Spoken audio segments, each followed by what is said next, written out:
Dear students, good morning. मैं doctor Rojisha आज आपको बीए थर्ड ईयर के सेकंड पेपर में नगरीय प्रवसन के कारक, परिणाम एवं महत्व बताने जा रही हूँ।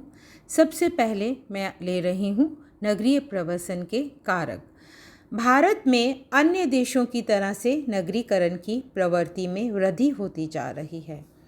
आर्थिक विकास की प्रक्रिया के साथ साथ नगरीकरण भी तेजी आई है।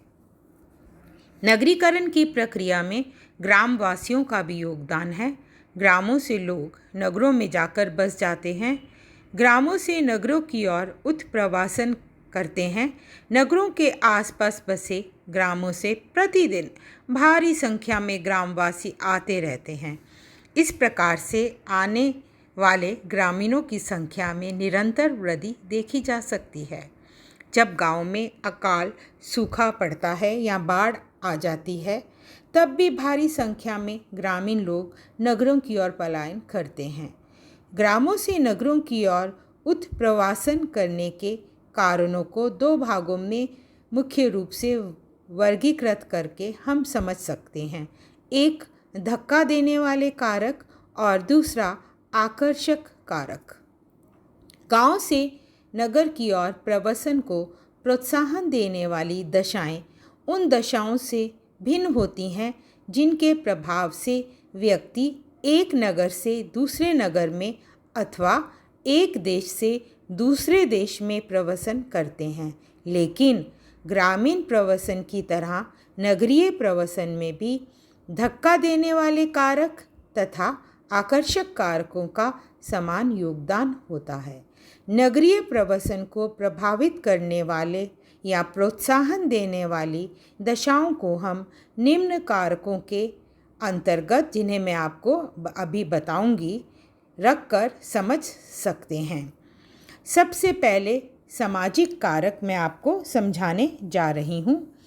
नगर स्वयं में एक ऐसी जीवन विधि है जो दूसरे क्षेत्र के निवासियों को अपनी ओर आकर्षित करती है। इस जीवन विधि में स्वतंत्रता पर आधारित सामाजिक संबंध होते हैं, खुला स्तरीकरण होता है, सामाजिक चेतना, सामाजिक गतिशीलता तथा द्योतिक नियंत्रण आदि इन नगरों की प्रमुख विशेषताएं होती हैं। छोटे नगरों की तुलना में बड़े नगरों में ये विशेषताएं अधिक प्रभावपूर्ण होती हैं।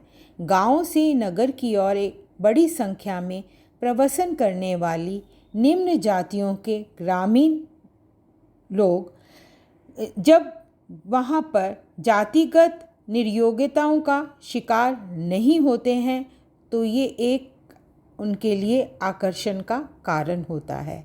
इसी प्रकार खुले स्तरीकरण के अंतर्गत व्यक्ति अपनी योग्यता और कुशलता के आधार पर वहाँ अपनी सामाजिक परिस्थिति को ऊंचा उठा सकता है।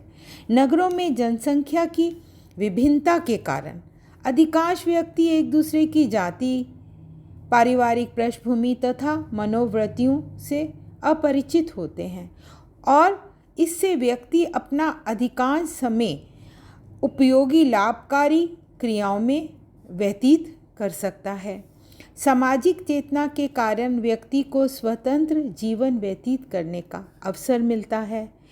महिलाओं के लिए भी नगरों में एक ऐसा वातावरण होता है जिसमें वह अपने आप को अधिकार संपन्न महसूस करती हैं।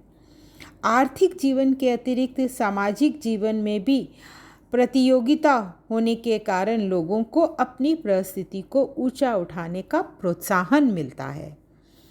यहाँ नगरों में प्रथाओं और परंपराओं के बंधन से व्यक्ति को मुक्ति मिल जाती है तथा आधुनिक मूल्यों के प्रभाव के लोगों को व्यवहार के किसी भी नए ढंग को अपनाने की स्वतंत्रता मिल जाती है।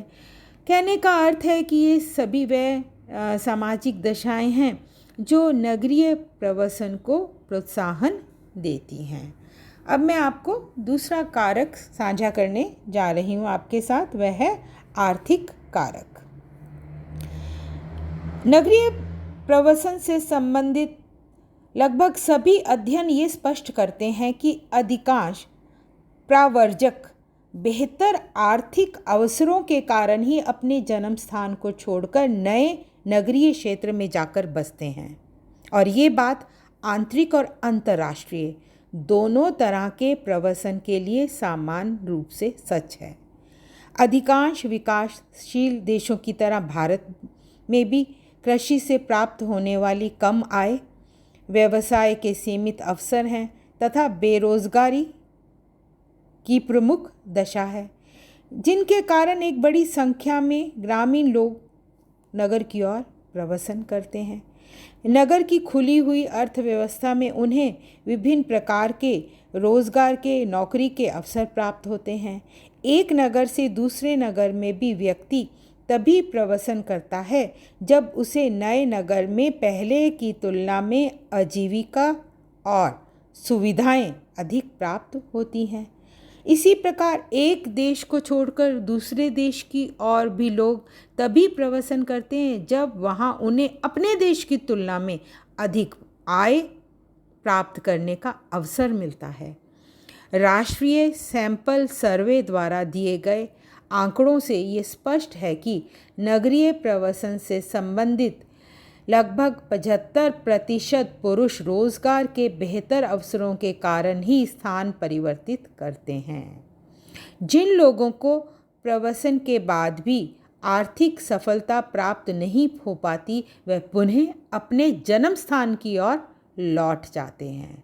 आशीष बोस ने इसे विपरीत दबाव कारक कहा है। अब मैं आपको तीसरा कारक बताने जा रही हूँ, मनोवैज्ञानिक कारक। ग्रामों से नगरों की ओर होने वाला प्रवासन तथा एक नगर से दूसरे नगर की ओर होने वाले प्रवासन को प्रोत्साहन देने में अनेक मनोवैज्ञानिक कारक भी अपना योगदान देते हैं। एक स्थान पर काफ़ी समय रह लेने के बाद भी जब व्यक्ति अपनी सामाजिक और आर्थिक परिस्थिति में सुधार नहीं कर पाता, तब मनोवैज्ञानिक रूप से उस पर स्थान परिवर्तन करने का दबाव बढ़ने लगता है। बहुत से ग्रामीण जब गांव के परंपरागत जीवन में अपनी प्रगति को बाधक मानने लगते हैं तो वे नगरीय जीवन की ओर आकर्षित होने लगते हैं। विभिन्न नगरों में आजीविका और व्यवसाय से संबंधित अवसर उपलब्ध होने के कारण यदि व्यक्ति अपनी व्यावसायिक जीवन में वहाँ जहाँ पर गांव में रहकर सफल नहीं हो पाता, तो वो समझता है कि नगर में उसे ये अवसर प्राप्त हो जाएंगे। इसी प्रकार दूसरे नगर में जाकर, एक नगर से दूसरे नगर में जाकर नए व्यवसाय को आरंभ करना अधिक सुविधाजनक समझने लगता है। महानगरीय संस्कृति उन लोगों को भी अपनी ओर खींचती है जो विभिन्न कलाओं में अधिक निपुण होते हैं, लेकिन छोटे नगरों में उन्हें अपनी कला को प्रदर्शित करने का अवसर नहीं मिल पाता है। सामान्य लोगों की ये धारणा होती है कि बड़े नगरों में प्रभावशाली व्यक्तियों के संपर्क में आने से उनकी परिस्थिति ऊंची उठ सकती है। बहुत से युवक गांव से नगर में अथवा नगर से दूसरे नगर में इसीलिए प्रवास करते हैं जिससे वह अधिक स्वतंत्र जीवन व्यतीत कर सकें। धार्मिक कारक। इस पॉइंट को मैं भारतीय समाज के संदर्भ में आपको समझाने जा रही हूँ। नगरीय प्रवासन में धार्मिक कारकों का भी एक प्रमुख योगदान रहता है। एक सामान्य धारणा जैसे भारत में ये है कि दक्षिण भारत के नंबूदरी ब्राह्मण अधिक श्रेष्ठ है तथा विधि विधान, ईश्वर की उपासना करने तथा शुद्ध मंत्र उच्चारण में वे अधिक प्रवीण हैं और इसी के फलस्वरूप पूरे देश में जहाँ भी बड़े बड़े मंदिरों की स्थापना होती है उन्हें वहाँ पर बुलाया जाता है और वे अपने मूल निवास स्थान को छोड़कर वहाँ जाते हैं। इसी प्रकार हजारों मंदिरों में उन पुजारियों की नियुक्ति की जाती है जिनका संबंध मथुरा, काशी, वृंदावन, अयोध्या, हरिद्वार, गया जैसे प्रमुख तीर्थ स्थानों से होता है। एक बार अपने जन्म स्थान को छोड़ने के बाद ये लोग नए नगरों के स्थायी निवासी बन जाते हैं। राजनीतिक कारक। नगरीय प्रवसन से संबंधित सरकारी आंकड़ों में राजनीतिक कारकों का कोई उल्लेख नहीं मिलता, लेकिन व्यक्तिगत स्तर पर किए गए अध्ययनों से ये स्पष्ट होता है कि नगरीय प्रवसन में राजनीतिक कारकों की भूमिका महत्वपूर्ण है। ये और एक विशेष बात यह है कि राजनीतिक दशाएं गांवों से नगर की ओर तथा राज्य के अंदर एक नगर से दूसरे नगर की ओर होने वाले प्रवसन को उतना अधिक प्रभावित नहीं करती जितना एक राज्य से दूसरे राज्य में होने वाले प्रवसन तथा अंतर्राष्ट्रीय प्रवसन को प्रभावित करती है। राजनीतिक कारणों से किसी देश का होने वाला विभाजन, युद्ध की दशाएं तथा रंग भेद की नीति से अंतर्राष्ट्रीय अथवा बाह्य प्रवसन को बहुत प्रोत्साहन मिलता है। जब एक देश में युद्ध की संभावना बढ़ जाती है अथवा युद्ध के कारण लोगों का जीवन असुरक्षित हो जाता है, तब भी भारी संख्या में लोग अपने देश को छोड़कर सीमावर्ती देशों में जाकर बसने लगते हैं। यदि राज्य सरकार की अकुशलता के कारण किसी राज्य में राजनीतिक अस्थिरता पैदा हो जाती है या भ्रष्टाचार बढ़ने की बहुत अधिक संभावना होती है या अर्थव्यवस्था टूटने लगती है, तब भी उन प्रदेशों से लोगों का दूसरे प्रदेशों की ओर प्रवसन आरंभ हो जाता है। अनेक दशाओं में राज्य की नीतियों से भी नगरीय प्रवसन को प्रोत्साहन मिलता है। कहने का अर्थ है कि राजनीतिक दशाएं नगरीय प्रवसन का एक प्रमुख कारक हैं। शैक्षणिक कारक। विभिन्न क्षेत्रों में आज जैसे जैसे विशेषीकरण और प्राविधिक ज्ञान का महत्व बढ़ता जा रहा है, नगरीय प्रवसन में शैक्षणिक कारकों से प्रवसन करने वालों की संख्या भी बढ़ती जा रही है और ऐसे प्रवसन का संबंध युवा पीढ़ी से अधिक है।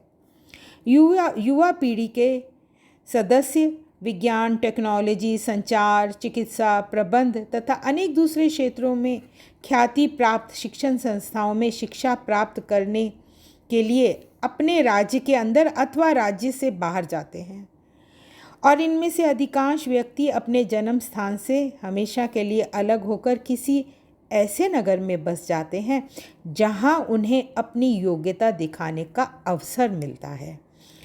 देश से बाहर होने वाले प्रवसन में भी शैक्षणिक कारकों की विशेष भूमिका है। भारत में रूस, अमेरिका, फ्रांस और इंग्लैंड की मदद से जिन IIT की स्थापना हुई, उनमें प्रशिक्षित होने वाले अधिकांश युवा अपने यहाँ से यानी अपने भारत से दूसरे देश की ओर अधिक वेतन और सुविधाएं प्राप्त होने के कारण चले जाते हैं और धीरे धीरे वहाँ के स्थायी निवासी बन जाते हैं। इन कारणों के अतिरिक्त भी नगरों में प्राप्त होने वाली जो नागरिक सुविधाएं हैं, वे स्वयं में एक ऐसा आकर्षण है जो लोगों को अपनी ओर खींचती हैं। ये सुविधाएं छोटे नगरों की तुलना में बड़े नगरों में अधिक होती हैं और इसी आधार पर सामाजिक परिस्थितिकी के अंतर्गत नगरों के एक नए प्रकार का भी उल्लेख किया जाने लगा है, जिसे चूसक नगर कहते हैं। चूसक नगर वह नगर है जो अपने चारों ओर स्थित छोटे छोटे नगरों के लिए अपनी सुविधाओं और चकाचौंध के कारण आकर्षण का विषय होता है। छोटे नगरों के बहुत से निवासी इसी तरह के नगरों में अपनी आय का अधिकांश हिस्सा खर्च करते हैं तथा काफ़ी लोग धीरे धीरे यहाँ के स्थायी निवासी बन जाते हैं। नगरीय प्रवसन के प्रभाव अथवा परिणाम। सबसे पहले मैं बताने जा रही हूँ आपको नगरीकरण में वृद्धि। भारत में नगरीय जनसंख्या में होने वाली वृद्धि तथा बड़े बड़े नगरों का विकास नगरीय प्रवसन का ही परिणाम है। मैं ये पहले ही स्पष्ट कर चुकी हूँ कि आज़ादी के समय से लेकर अब तक भारत में नगरों की कुल जनसंख्या लगभग 5 गुना बढ़ चुकी है तथा प्रथम श्रेणी के नगरों की संख्या में भी तेजी से वृद्धि होती जा रही है। जहां सन 1950 में 10 लाख से अधिक जनसंख्या वाले केवल 6 नगर थे, वहीं 2011 की जनगणना के समय 10 लाख से अधिक जनसंख्या वाले नगरों की संख्या 46 थी। स्वतंत्रता के समय 50,000 से कम जनसंख्या वाले नगरों में नगरीय जनसंख्या का 47% भाग निवास करता था, जो अब 28% से भी कम रह गया है। मैं यहाँ ये स्पष्ट करने की कोशिश कर रही हूँ कि छोटे नगरों से बड़े नगरों की ओर होने वाले प्रवसन में तेजी से वृद्धि हो रही है। जैसे जैसे नगरीकरण में वृद्धि होती जा रही है, समाज में नगरीय जीवन शैली की विशेषताएं बढ़ने लगी हैं। इन विशेषताओं में सांस्कृतिक मिश्रण, संबंधों में औपचारिकता, व्यक्तिवादिता, प्रतिस्पर्धा तथा नए जीवन मूल्यों का बढ़ता हुआ प्रभाव ऐसी प्रमुख दशाएं हैं जो कि नगरीकरण में वृद्धि कर रही हैं। ये स्थिति जनसंख्या आत्मक परिवर्तन के साथ ही सामाजिक संरचना तथा सामाजिक संस्थाओं में भी परिवर्तन पैदा कर रही है। सामाजिक परिवर्तन। रॉबर्ट रेडफील्ड तथा मिल्टन सिंगर ने लिखा है कि नगरीय प्रवसन का एक मुख्य प्रभाव सामाजिक संरचना और सामाजिक संबंधों में होने वाले परिवर्तन के रूप में देखा जा सकता है। जैसे जैसे नगरीय प्रवसन में वृद्धि होती है, लोगों के पारस्परिक संबंध अवैयक्तिक, औपचारिक, अस्थायी तथा समझौते पर आधारित होने लगते हैं। प्रवसन में वृद्धि के फलस्वरूप ही व्यवहार के परंपरागत नियमों और सामाजिक नियंत्रण के साधनों में भी परिवर्तन होता है। नगरीय प्रवसन से केवल नगर की सामाजिक संरचना ही प्रभावित नहीं होती, बल्कि ग्रामीण सामाजिक संरचना का परंपरागत रूप भी बदलने लगता है। नगरों में गांव की ओर से आने वाले लोग जब कभी भी गांव में आते हैं तो वे अपने साथ वे गांव में से कुछ विशेषताएं जो गांव नगर से लाए हैं उन्हें छोड़ जाते हैं, और ये विशेषताएं धीरे धीरे ग्रामीण जीवन विधि को प्रभावित करने लगती हैं। सामाजिक संस्थाओं में परिवर्तन। भारत की परंपरागत सामाजिक संस्थाओं को बदलने में नगरीय प्रवसन की प्रभावशाली भूमिका रही है। कपाड़िया, गोरे तथा A.R. देसाई ने नगरों में केंद्रक तथा मूल परिवारों की संख्या में होने वाली वृद्धि को नगरीय प्रवसन का परिणाम माना है। इनके अनुसार नगरों में विभिन्न सांस्कृतिक समूहों द्वारा साथ साथ काम करने तथा प्रत्येक व्यवसाय में सभी जातियों का योगदान होने के कारण यहाँ जाति के सभी परंपरागत नियम लगभग समाप्त हो चुके हैं। इसी संदर्भ में मैं M.N. श्रीनिवास का अध्ययन भी आपको बताना चाहूँगी। उनके अनुसार जिन नगरीय क्षेत्रों में प्रवसन अधिक हुआ है उनमें संस्कृतिकरण की प्रक्रिया तेजी से बढ़ी है। प्रवसन के फलस्वरूप व्यक्ति उन धार्मिक अनुष्ठानों और संस्कारों के प्रति उदासीन हो जाता है जिन्हें जन्म स्थान के परिवार में पूरा करना आवश्यक समझा जाता है। नगरों की संस्कृति तर्क प्रधान होने के कारण भी व्यक्ति के जीवन पर धार्मिक विश्वासों का प्रभाव कम होने लगता है। महिला स्वतंत्रता को अधिक महत्व मिलता है। अनेक विद्वान नगरीय प्रवसन तथा नगरीकरण का ये परिणाम मानते हैं। वास्तविकता ये है कि व्यक्ति द्वारा अपने जन्म स्थान को छोड़ने के साथ ही उस पर सामाजिक संस्थाओं के परंपरागत प्रतिमानों का प्रभाव कम होने लगता है। योगेंद्र सिंह अपनी पुस्तक भारतीय परंपरा का आधुनिकीकरण में लिखते हैं कि नगरों में व्यक्ति द्वारा निभाई जाने वाली अनेक भूमिकाओं के कारण परंपरागत संस्थाओं और आधुनिक व्यवहारों के बीच मिश्रण होने लगता है। ये एक ऐसा प्रभाव है जिससे भारतीय समाज की परंपरागत सांस्कृतिक विशेषताओं में और महत्वपूर्ण सांस्कृतिक परिवर्तन उत्पन्न हुए हैं। सामाजिक समस्याओं में वृद्धि। अनेक विद्वान ये मानते हैं कि भारत में नगरीय प्रवसन का सबसे बड़ा दुष्परिणाम नगरों में बढ़ती हुई विभिन्न समस्याएं हैं, जैसे आवास की समस्या, फुटपाथ पर सोने वाले लोगों की संख्या में वृद्धि, गंदी बस्तियों का विस्तार, बढ़ता हुआ प्रदूषण, अपराध, बाल अपराध, मानसिक तनाव, बेरोजगारी और अलगाववाद आदि वे समस्याएं हैं जो नगरीकरण का परिणाम है। नगर प्रशासन की समस्या। नगरीय प्रवसन के फलस्वरूप लगभग सभी नगरों में नगर प्रशासन बहुत प्रतिकूल रूप से प्रभावित हुआ है।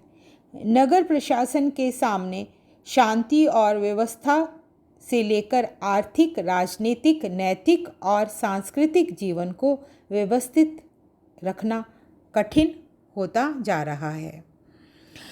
देश में सन 2015 से 100 नगरों को स्मार्ट सिटी योजना के अंतर्गत लाया गया है और इस योजना का उद्देश्य प्रवसन के कारण महानगरों में बढ़ती हुई समस्याओं का समाधान करना है और इन योजनाओं की सफलता पर ही भविष्य में नगरीय प्रवसन की प्रकृति तथा उससे उत्पन्न होने वाली समस्याओं का समाधान निर्भर होगा। प्रतिभा का पलायन। जो पिछले कुछ वर्षों में आंतरिक प्रवसन के साथ साथ बाह्य प्रवसन, अंतर्राष्ट्रीय प्रवसन के फलस्वरूप भारत में एक नई समस्या तेजी से बढ़ती जा रही है, जिसका संबंध यहाँ के प्रतिभाशाली युवाओं का दूसरे देशों में जाकर बसना है।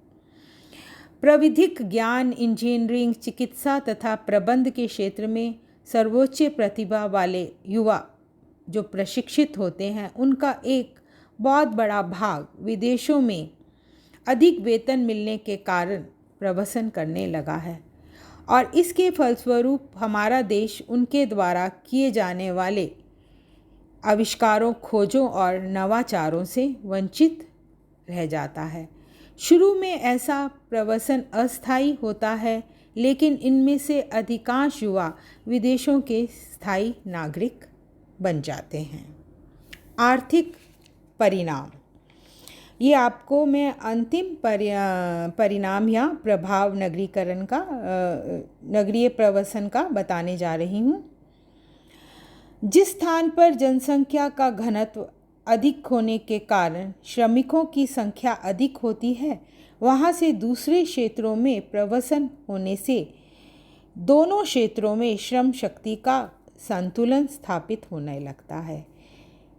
इससे दोनों क्षेत्रों की उत्पादकता में वृद्धि होती है।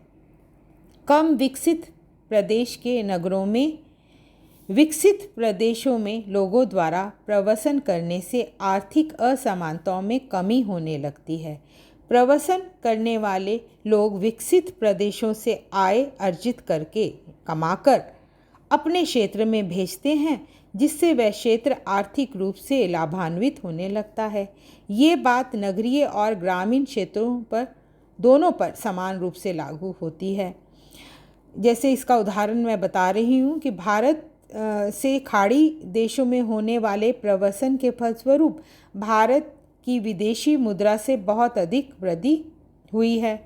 केवल केरल जैसे छोटे राज्य में ही देखें तो विदेशों में प्रवासन करने वाले लोग आज लगभग 600 करोड़ रुपया प्रति वर्ष विदेशी मुद्रा के रूप में भारत में भेजते हैं और इसका उपयोग भारत में व्यापार, उद्योग, कृषि, बच्चों की शिक्षा और देश के आर्थिक विकास में होता है और देश इससे आर्थिक विकास को प्रोत्साहन मिलता है। प्रवासन से जैसे जैसे नए उद्योगों में वृद्धि होती है उससे संबंधित टेक्नोलॉजी में विकास होने के साथ ही संगठित बाज़ारों का भी विस्तार होने लगता है। इस प्रकार नगरीय प्रवासन आर्थिक संरचना में एक नए परिवर्तन उत्पन्न करता है। अब मैं आपको नगरीय प्रवासन के महत्व के बारे में समझाऊंगी। परंपरागत समस्याओं के प्रभाव में कमी। नगरीय प्रवासन के द्वारा बहुत सी परंपरागत समस्याओं के प्रभाव में कमी आती है, वो शिथिल होने लगती हैं। जैसे दहेज प्रथा, बाल विवाह, जाति पंचायतों का प्रभाव एवं कर्म कांडों के पालन में कमी आना। दूसरा महत्व है साझा संस्कृति का विकास। नगरीय प्रवासन के द्वारा ग्रामीण एवं शहरी संस्कृति का साझा संगम हो जाता है, ऐसा दिखाई पड़ता भी है और हम इसे अनुभव भी करते हैं, क्योंकि शहरों में ग्रामीण परिवेश से लोगों का आवागमन हो रहा है, जिससे यहाँ पर साझी संस्कृति दिखाई पड़ती है। अंतर्जातीय संबंधों में वृद्धि। नगरीय परिवेश में जाति प्रथा का प्रभाव कम दिखाई पड़ता है। यही वजह है कि नगरीय प्रवासन के माध्यम से अंतर्जातीय विवाहों का प्रचलन बढ़ा है। नवीन व्यवसाय एवं प्रौद्योगिकी का विकास। नगरीय प्रवासन से नए नए व्यवसायों का विकास हुआ। शहरों में अत्याधुनिक सुविधाएं उपलब्ध होने के कारण नए नए व्यवसायों का विकास होता है तथा नई टेक्नोलॉजी विकसित होने से यहाँ के जनजीवन में सुधार की प्रक्रिया को प्रोत्साहन मिलता है। कमज़ोर वर्गों की स्थिति में सुधार। ग्रामीण प्रदेश में कमज़ोर वर्गों की स्थिति ठीक नहीं है, लेकिन नगरीय प्रवासन के द्वारा कमज़ोर वर्गों की स्थिति में सुधार हुआ है। शहरों में रोज़गार के बहुत सारे अवसर उपलब्ध होते हैं, जिससे उनकी आर्थिक स्थिति में सुधार संभव हुआ है। संचार एवं यातायात के साधनों का विकास। नगरों में जिस गति से विकास हो रहा है उसी गति से परिवहन, यातायात के साधन एवं संचार के साधनों का भी विकास हुआ है।